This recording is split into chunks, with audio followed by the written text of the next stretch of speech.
গৃহস্থলীর উপকরণ কিংবা অলংকার হিসেবে একসময় কাঁসা পিতলের ব্যবহার ছিল বাংলার ঘরে ঘরে।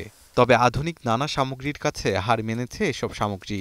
এখন তাই অনেক খুঁজেও পাওয়া কঠিন কাঁসা পিতলের তৈজসপত্র। তবে হারানো এই সামগ্রীর পসরা বসেছে রাজধানীর আগারগাঁওয়ের এসিমি মেলায়। কাঁসা পিতলের পণ্য নিয়ে হাজির হয়েছেন ধামরাইয়ের কুনাল ভাদ্র। ৩ পুরুষের ব্যবসার হাল ধরেছেন তিনি। এই ট্রেডিশনগুলো আর কি যাতে সবার ঘরে পৌঁছানো যায় বা সবাই যাতে এটা ইউজ করতে পারে, মর্মটা বুঝতে পারে, সাধারণত এটার জন্যই আমরা এই মেলাতে আসা। পিতলের থালা, গ্লাস, বাটি, কলস থেকে শুরু করে সব ধরনের গৃহস্থলীর সামগ্রী মিলছে এখানে, দামও সাধ্যের মধ্যে। তাই অনেক খুঁজেও যারা হয়রান তাদের জন্য মেলায় আশীর্বাদ হয়ে এসেছেন যেন কুনাল ভাদ্র।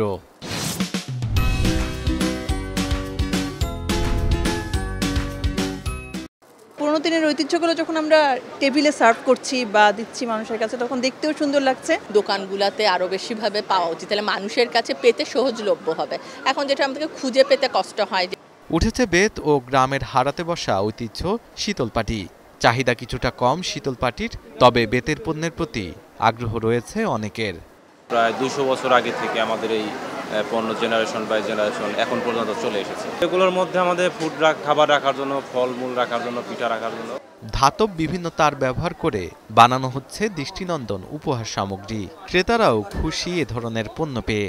বিদেশি পণ্য খুঁজতে যায়, বাইরে যায়, বাট আমাদের দেশেও এখন ওই মাপের ওই রুচিশীলতার কাজ হচ্ছে। খুব ইউনিক লেগেছে ফ্রেমে করা, এজন্য আমরা এখান থেকে বেশ কিছু ফ্রেম আমরা পারচেজ করেছি।